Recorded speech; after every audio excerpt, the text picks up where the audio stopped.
معزز سامعین گرامی قدر، آج پورے ملک کے طول و عرض میں احتجاجات، صدائے احتجاج، ریلیاں اور مظاہرات ہو رہے ہیں۔ کس بات کے لیے؟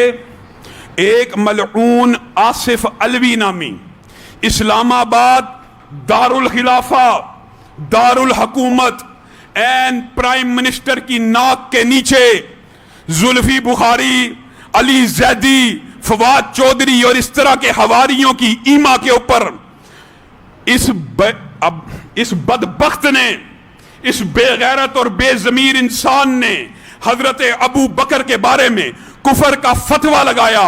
سوشل میڈیا کے اوپر احتجاجات ہوئے، بکواس کرتے ہوئے کہتا ہے یہ جو میں بات منبر رسول پہ کرنے لگا ہوں اس کے لیے اتنا بڑا جگرہ چاہیے، یہ اتنا بڑا جو جگرہ ہے۔ احتجاج شروع ہوئے، سکڑتے سکڑتے اتنا رہ گیا کہ یہ بات میں نے ابو بکر رضی اللہ کے بارے میں نہیں تھی کی، یزید کے بارے میں کی تھی۔ یہ بد زبان اور بدبخت اور بغیرت تو ہو سکتا ہے، لیکن ذہن سے اور عقل سے پیدل ہے، عوام کو بے وقوف بنا رہا ہے۔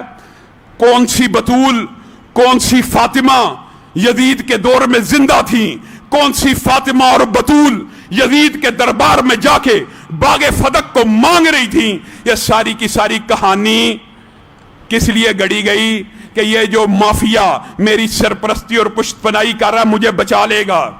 میرے بھائیوں، پاکستان کے اندر عرصہ دراز سے یہ گندا کھیل کھیلا جا رہا ہے۔ توہین رسالت کوئی کرے، پرچے نہیں کٹے جاتے، کٹ جائیں گرفتاریاں نہیں ہوتی، گرفتاری ہو جائے 70 برس بیت جائیں ملک کے اندر ایک بھی توہین رسالت کے مجرم کو پھانسی کی سزا نہیں ہوتی۔ یہ کھیل کھیلا جاتا ہے۔ قانون ہاتھ میں لینے کے لیے مولوی کے اوپر الزام دیجئے، غازی خالد، غازی فیصل، غازی علم دین، شہید ممتاز قادری، اس طرح کے لوگ مولوی پیدا کرتے۔ تمہارا قانون کیا کرتا ہے؟ وطن کے اندر قانون موجود ہے، انبیاء کی توہین نہیں ہوگی۔ تم جو توہین کرے اس کو فرار کروا دیتے ہو۔ آسیہ ملونہ کو جہازوں پہ بٹھا کے فرار کروایا، عبدالشکور قادیانی کو کروایا، جنید حفیظ ملعون کیس میں کیا نہیں ہوا؟ اس کے بعد انبیاء کی توہین کوئی عورت کرے پرچہ نہیں کاٹا جاتا۔ مقدسات کی توہین ہو رہی، مسجدوں کی توہین آپ کے سامنے رکھے واقعات، ایجیٹیشن، احتجاج کے بعد وکلاء اور عدالتوں کے دباؤ کے بعد پرچے کاٹے جاتے ہیں۔ کیوں ڈیلے کیا جاتا ہے؟ کیوں قانون حرکت میں نہیں آتا؟ ان 6 ماہ میں آپ نے دیکھا ہوگا کہ مقدسات کی توہین ہو رہی ہے، شاعر اللہ کی توہین ہو رہی ہے، انبیاء کی توہین ہو رہی ہے، اور اس بدبخت نے انبیاء کے بعد کائنات کی سب سے افضل ہستی کے بارے میں بکواس کی۔ پہلا سوال یہ ہے، اس بندے کے اوپر اس بکواس سے قبل 11 پرچے کٹے ہوئے، اس کو گفتگو کی اجازت کس نے دی؟ اس کے اوپر تو گفتگو کی پابندی تھی۔ کس نے سارے نوٹیفکیشن معطل کرا کے دارالحکومت کے اندر اس کو بکواس کرنے کی اجازت دی؟ کس نے دی؟ ایک مافیا ہے۔ خان صاحب آنکھیں بند کر کے بیٹھے رہے، زلفی بخاری، علی زیدی نے جو کرنا ہوتا ہے کر گزرتے ہیں، اور اسی کے اوپر بس نہیں، اس کے بعد اس کے اوپر پرچے ملک بھر میں مزید ہو گئے۔ پہلے 11 تھے، 8-10 بعد میں اس واقعے کے بارے میں بھی ہو گئے۔ کل ملا کے کتنے پرچے ہو گئے؟ 20، اور سارے کے سارے توہین صحابہ، توہین مقدسات۔ یہ جرم چھوٹا ہے، یہ جرم معمولی ہے، یہ جرم سنگین نوعیت کا نہیں ہے۔ ابھی خبریں مل گئیں، جس طرح آسیہ ملونہ کو فرار کروایا گیا، عبدالشکور قادیانی کو فرار کروایا گیا، اس 20 مقدمات کے ملزم کو سرکاری سرپرستی کے اندر، پروٹوکول کے اندر برطانیہ فرار کروا دیا گیا۔ کس نے کروایا ہے؟ پھر کہتے ہو یہ قانون ہاتھ میں لیتے ہیں، ہم احتجاج کریں، ہم یہ نعرہ لگائے کہ قانون حرکت میں آئے، اللہ کے لیے قانون حرکت میں آئے، اللہ کے لیے اس کو پکڑ لو۔ یہ فتنہ فساد انتشار پھیلانا چاہتا ہے۔ ہم ملک کو شام، لیبیا، عراق نہیں بنانا چاہتے، ہم فرقہ واریت پھیلا رہے ہیں۔ وہ جو بکواس کر کے جس کو آپ کے وزراء سرکاری سرپرستی میں بگا رہے ہیں، وہ فرقہ واریت نہیں پھیلا رہے۔ آج آپ اہل سنت کو مایوس کرنا چاہتے ہیں کہ آج آپ ہمیں اس بات کے اوپر مجبور کر رہے ہیں کہ ہم یہ عقیدہ بنا لیں کہ پورے معاشرے کا ہر شیعہ صحابہ کو گالی دیتا ہے، کہ ہم اس بات کو سمجھنے میں مجبور ہو جائیں کہ یہ قانون اور یہ ضابطے، یہ نیشنل ایکشن پلان، یہ دہشت گردی ایکٹ، یہ 4th شیڈول صرف اہل سنت کے لیے ہے؟ ان کو کیوں نہیں پکڑا جاتا؟ شیعہ ہمارے ساتھ معاشرے میں گھر کی دیوار کے ساتھ دیوار ملا کے رہتا ہے، کوئی لڑائی نہیں ہوئی، کوئی فتنہ نہیں پھیلا، لیکن فتنہ پھیلے گا اگر آپ کا قانون حرکت میں نہیں آئے گا۔ وہ مادر پدر آزادی کے جو نعرے تم نے باہر سے درآمد کر لیے، تم یہ سمجھتے ہو امریکہ میں کوئی امریکی ریاست کے خلاف یا جج کے خلاف بات کرے قانون حرکت میں نہیں آتا؟ تمہیں بہت بڑی غلط فہمی ہے۔ مادر پدر آزادی کہیں پہ بھی نہیں ہے، تم نے صرف نام سنا، تم نے سمجھا ہر ایک کو بکواس اور بھونکنے کی اجازت دی، اصل آزادی ہے۔ اس ملعون کو ملک سے فرار نہیں تھا ہونا چاہیے، لیکن یہ بھی اللہ کا شکر ہے کہ اس ملعون کے فرار ہونے سے یہ بات ثابت ہوتی ہے کہ یہ وطن عزیز ابو بکر صدیق کے جیالوں کا وطن ہے۔ یہاں پہ کوئی وہ بندہ نہیں رہ سکتا جو ابو بکر کی توہین کرے یا ابو بکر کی تکفیر کرے۔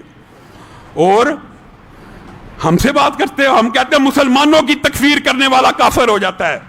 ایک مسلمان کو کوئی کافر کہے، اگر اس نے غلط الزام لگایا تو خود کافر ہو گیا، ورنہ سامنے والا کافر ہو جاتا ہے۔ اگر ایک مسلمان کی تکفیر کے اوپر ہماری محنتیں ہیں، ان محنتوں کے اوپر اس طرح کے ذاکر پانی پھیرنا چاہتے ہیں، مسلمان کی تکفیر کی ہے، ابو بکر کی تکفیر، کسی ادنا درجے کے صحابی کی بھی کوئی تکفیر کرے نا، وہ بندہ کافر ہو جاتا ہے، اجماع امت ہے۔ تو یہ تو افضل ترین صحابی کی تکفیر کر کے فرار ہو گیا ہے، اور آپ نے سیف پیسج دیا ہے، اور پھر آئے گا، آپ کی سرپرستی میں آئے گا۔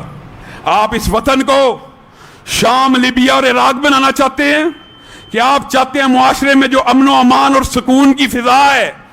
8 محرم کا دن ہے، اہل سنت احتجاج کر رہے ہیں، 9-10 محرم آنے والا تھا، آپ کو تو یہ معاملہ نیوٹرلائز کرنا چاہیے تھا۔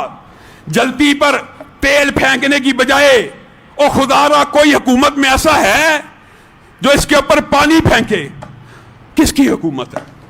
کون سی حکومت ہے؟ آئین کے خلاف، قانون کے خلاف جو بندہ بات کرے اس کو پروٹیکشن، اور جو بندہ منبر سے، سڑکوں پہ، چوکوں اور چراہوں پہ یہ بات کہ اللہ کے لیے قانون حرکت میں لے آؤ، اس کو پکڑ لو، یہ جی بڑے متشدد ہیں، یہ جی بڑا احتجاج کر رہے ہیں، یہ جی بلا عذر۔ یہ فرار بھی اس لیے کروایا گیا ہے کہ اہل سنت کے احتجاج کو کنٹرول کیا جائے۔ تم نے فرار کروا دیا، کتنے فرار کراؤ گے؟ لا تحزن ان اللہ معنا، یہی رسول اللہ صلی اللہ علیہ وسلم نے ابو بکر کو کہا تھا ہجرت کے موقع کے اوپر، غم نہ کرو، ہمارا رب ہمارے ساتھ ہے۔ اہل سنت کو بھی میں یہی بات کہتا ہوں۔ ظاہر ہے ملک سے فرار ہو گیا، اس طرح کی ایجیٹیشن، اس طرح کے جلسے جلوس اور احتجاج کا اب مطالبہ گرفتاری کا تھا، وہ انہوں نے فرار کروا دیا۔ اب ان کی پلاننگ ہوگی، 10-12 محرم گزار کر دوبارہ پاکستان میں بلائیں گے، یہ چیک کرتے ہیں، یہ ٹیسٹ کرتے ہیں مسلمانوں کا ضمیر کتنا زندہ ہے، تو انہیں رسالت بھی خود کرائی جاتی ہے، تو انہیں مقدسات بھی خود کروائی جاتی ہے۔ اگر نہیں کروائی جاتی بالفرض تو قانون حرکت میں کیوں نہیں آتا؟ ہمارا مطالبہ جائز نہیں ہے کہ قانون حرکت میں آ جائے؟ کیا آپ یہ چاہتے ہیں کہ مولوی فتوے دیں اسی طرح کہ جو صحابہ کو کافر کے قتل کر دو؟ کیا یہ فتوے آپ چاہتے ہیں؟ ہم نہیں یہ فتوے دینا چاہتے۔ ہم معاشرے میں امن و سکون کے دائی ہیں، ہم تکفیر مسلم کے فتوے کے بھی خلاف ہیں، لیکن آپ تکفیر صحابہ والے کو اس طرح آزاد کرا کے فرار کروا دیں گے تو پھر لا محالہ کے رد عمل پیدا ہوگا۔ آپ سب ساتھی سوشل میڈیا کو غنیمت سمجھتے ہوئے اس بارے میں اپنا صدائے احتجاج بلند کریں۔ اللہ کی قسم میں سمجھتا ہوں کہ اگر یہ سوشل میڈیا نہ ہوتا تو اہل سنت کی آواز کو تو آج مکمل طور پہ کچل دیا جاتا۔